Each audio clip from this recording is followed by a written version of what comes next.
చరిత్ర సృష్టించాలన్నా మేమే, చరిత్ర తిరగ రాయాలన్నా మేమే. నందమూరి నటసింహం ఫేమస్ డైలాగ్ ఇది. సినిమాల్లో సూపర్ హిట్ అయిన ఈ డైలాగ్తో రాజకీయాల్లో కూడా వర్కౌట్ చేయాలనుకుంటున్నారు బాలయ్య. ఓటమంటే తెలియని హిందూపురంలో మూడవసారి గెలిచి హ్యాట్రిక్ కొట్టాలనుకుంటున్న బాలయ్యకు చెక్ చెప్పేందుకు భారీ స్కెచ్ వేసింది వైసీపీ. 4 దశాబ్దాలుగా ఇతర పార్టీ జెండా ఎగరని చోట తొలిసారి విజయాన్ని సాధించి టీడీపీకి షాక్ ఇవ్వాలనుకుంటోంది వైసీపీ. రాయలసీమకే పెద్ద దిక్కైన పెద్దిరెడ్డిని రంగంలో దింపింది. వైరి పక్షాలు వ్యూహాలు ప్రతి వ్యూహాలతో హిందూపురం ఎన్నిక హోరాహోరీగా మారింది. ఇంతకీ ఏ పార్టీ ఎత్తుగడ ఏంటో ఇప్పుడు చూద్దాం. టార్గెట్ బాలయ్య, రంగంలోకి పెద్దిరెడ్డి. పసుపు కోటలో పోటా పోటీ. రాష్ట్రంలో హిందూపురం నియోజకవర్గం పేరు చెబితే గుర్తొచ్చేది రెండే రెండు. ఒకటి టీడీపీ వ్యవస్థాపకుడు ఎన్టీఆర్, రెండోది తెలుగుదేశం పార్టీ. టీడీపీ అంటే హిందూపురం, హిందూపురం అంటే టీడీపీ అన్నట్లు ప్రజల మదిలో సుస్థిరమైపోయింది ఆ నియోజకవర్గం. 1983లో టీడీపీ ఆవిర్భావం నుంచి ఇప్పటి వరకు ఆ నియోజకవర్గంలో మరో పార్టీ జెండా ఎగరలేదు. అంతేకాదు, టీడీపీ వ్యవస్థాపకుడు అన్న ఎన్టీఆర్ వరుసగా 3 సార్లు హిందూపురం ఎమ్మెల్యేగా గెలిచారు. ఆయన తదనంతరం ఎన్టీఆర్ వారసుడిగా హరికృష్ణ, ఈయన తరువాత మరో కుమారుడు బాలకృష్ణ హిందూపురం ఎమ్మెల్యేలుగా ఎన్నికయ్యారు. ప్రస్తుతం ఎమ్మెల్యేగా ఉన్న బాలకృష్ణ హ్యాట్రిక్ ప్రయత్నాల్లో ఉన్నారు. టీడీపీకి కంచుకోటగా మారిన హిందూపురంపై అధికార వైసీపీ భారీ స్కెచ్ రెడీ చేసింది. 4 దశాబ్దాల టీడీపీ రికార్డును ఈసారి బ్రేక్ చేసేందుకు పకడ్బందీ పావులు కదుపుతోంది.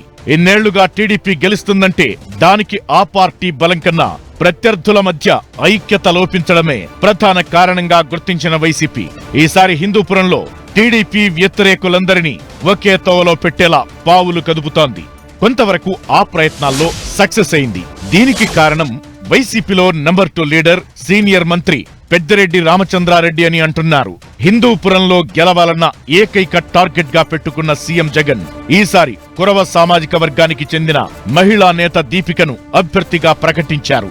దీపికను గెలిపించే బాధ్యతను పెద్దిరెడ్డికి అప్పగించారు సీఎం జగన్. ఎన్టీఆర్ వారసుడిగా రాజకీయాల్లో ప్రవేశించిన బాలకృష్ణ 2014లో హిందూపురంలో తన ప్రయాణాన్ని ప్రారంభించారు. సెంటిమెంట్ ప్రకారం తన తండ్రి సోదరుడి మార్గంలోనే హిందూపురం నియోజకవర్గాన్ని ఎంచుకున్నారు. ఆ ఎన్నికల్లో రికార్డు మెజారిటీతో గెలిచిన బాలయ్య 2019 ఎన్నికల్లో కూడా మరోసారి జయకేతనం ఎగరేశారు. ఆ ఎన్నికల్లో రాష్ట్ర వ్యాప్తంగా వైసీపీ అధినేత జగన్ వేవ్ ఉన్నప్పటికీ హిందూపురంలో మాత్రం బాలయ్య హవానే కనిపించింది. అంతేకాదు, 2014 కంటే ఎక్కువ మెజారిటీ తెచ్చుకున్నారు బాలయ్య. అందుకే ఈసారి వైసీపీ అధిష్టానం వ్యూహం మార్చింది. ఎట్టి పరిస్థితుల్లోనూ హిందూపురంలో గెలిచి తీరాలన్న పట్టుదలతో ఏడాది క్రితం నుంచి పక్కా వ్యూహంతో ముందుకు కదులుతోంది.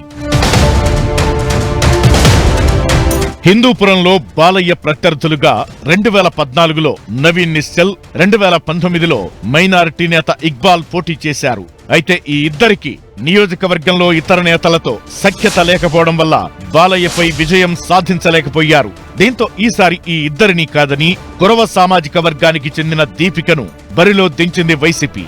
ఇప్పటి వరకు నవీన్ నిశ్చల్, ఇక్బాల్, చౌళూరు రామకృష్ణారెడ్డి వర్గాల మధ్య విభేదాలు ఉండేవి. చౌళూరు రామకృష్ణారెడ్డి హత్య, ఇక్బాల్ రాజీనామాతో ఇప్పుడంతా దీపిక వెనక నడుస్తున్నారు. ఇలా హిందూపురంలో క్యాడర్ అంతా ఒకే గూటికి చేరడానికి తెర వెనుక తీవ్ర ప్రయత్నాలు జరిగాయి. సీనియర్ మంత్రి పెద్దిరెడ్డికి హిందూపురం బాధ్యతలు అప్పగించడం, ఆయన ఓ వారం పాటు నియోజకవర్గంలో తిష్టవేసి మొత్తం సెట్ చేయడంతో ప్రస్తుతానికి పార్టీ ఏకతాటిపై నడుస్తున్నట్లు కనిపిస్తోంది. హిందూపురంలో గెలుపు బాధ్యతలు తీసుకున్న రాష్ట్ర మంత్రి పెద్దిరెడ్డి టార్గెట్ టీడీపీ అంటూ పావులు కదుపుతున్నారు. ఆయన ప్రయత్నాలన్నీ మంచి ఫలితాలివ్వడంతో ప్రస్తుతం నవీన్ నిశ్చల్, చౌళూరు వర్గీయులు దీపికకు మద్దతు పలుకుతున్నారు. వాస్తవానికి వైసీపీలో వర్గ విభేదాలే టీడీపీ విజయాలకు కారణమనే విశ్లేషణలు ఉన్నాయి. అందుకే ఈసారి అన్ని వర్గాలను ఏకతాటిపైకి తీసుకొచ్చిన తరువాత బాలకృష్ణకు పక్కా స్కెచ్ వేయాలని నిర్ణయించారు. పార్టీ నేతల అండదండలు లభిస్తుండటం, నియోజకవర్గంలో తన సామాజిక వర్గం ఓటర్లు ఎక్కువగా ఉండటం వల్ల ఈసారి పసుపు కోటను బద్దలు కొడతానని అంటున్నారు దీపిక. బాలయ్యపై తీవ్ర విమర్శలు ఎక్కుపెడుతూ ప్రచారంలో దూసుకుపోతున్నారు. స్థానికంగా ఉండేలేదు, గెలిచిన తర్వాత ఎక్కడో పోయి సినిమాలు చేసుకుంటా ఉంటారు. ప్రజలు ఏమైనా సమస్యలు చెప్పుకోవాలన్నా ఉండేలేదు, ఎవరికి చెప్పుకోవాలో వాళ్ళకి తెలియదు. వాళ్ళ తరపున వేరే వాళ్ళు రాజకీయాలు చేస్తున్నారు. వాళ్ళ లీడర్స్ కూడా ఇక్కడ ఉండరు, ప్రజల్లోకి వెళ్ళరు. ఇప్పుడు కూడా ప్రచారం స్టార్ట్ అయ్యి కూడా వాళ్ళు లేరు ఇక్కడ. వాళ్ళ తరపున వేరే వాళ్ళే చేస్తున్నారు తప్పితే క్యాండిడేట్ అనేవాళ్ళు లేరు ఇక్కడ. ఇలా సిచ్యువేషన్ ఉన్నప్పుడు మేము 10 నెలల్లో చేసినటువంటి కొన్ని అభివృద్ధి పనులు వాళ్ళు 2 సార్లు గెలిచినా ఇక్కడ ఏం చేయలేదు. హిందూపురం ఎమ్మెల్యేగా 2 సార్లు గెలిచిన బాలకృష్ణ పార్టీ ఓటు బ్యాంకుపై ధీమాతో 3వ గెలుపుపై నమ్మకంగా కనిపిస్తున్నారు.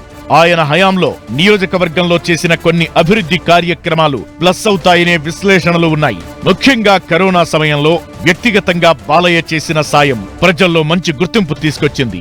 తాగునీటి సమస్య పరిష్కారం, ఆసుపత్రి నిర్మాణం వంటివి బాలకృష్ణకు మంచి పేరు తెచ్చిపెట్టాయని చెబుతున్నారు. అయితే ఆయనకు అంతకు మించిన మైనస్లు ఉన్నాయంటున్నారు.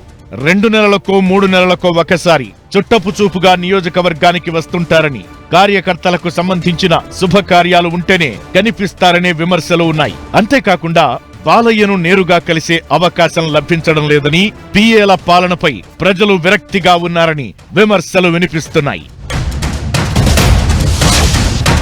ఇదే సమయంలో వైసీపీ అభ్యర్థి కొరబ దీపికకు కొన్ని సానుకూల ప్రతికూల అంశాలు కనిపిస్తున్నాయి. వైసీపీ క్యాడర్ అంతా ఏకతాటిపై ఉండటం ఆమెకు ప్లస్ గా చెబుతున్నారు. ఇదే సమయంలో హిందూపురంలో టీడీపీని ఓడించేంత శక్తిని ఆమె సాధించారా అనే సందేహం వెంటాడుతోంది. ఏది ఏమైనా హిందూపురంలో తొలిసారి గట్టి పోటీని ఎదుర్కొంటోంది టీడీపీ. 4 దశాబ్దాల కంచుకోటను కాపాడుకోవడానికి శక్తి వంచన లేకుండా కష్టపడాల్సిన పరిస్థితి కనిపిస్తోంది. మంత్రి పెద్దిరెడ్డి వ్యూహం ప్రకారం నడుస్తున్న వైసీపీ హిందూపురంలో ఎలాంటి సంచలనం సృష్టిస్తుందో చూడాల్సి ఉంది.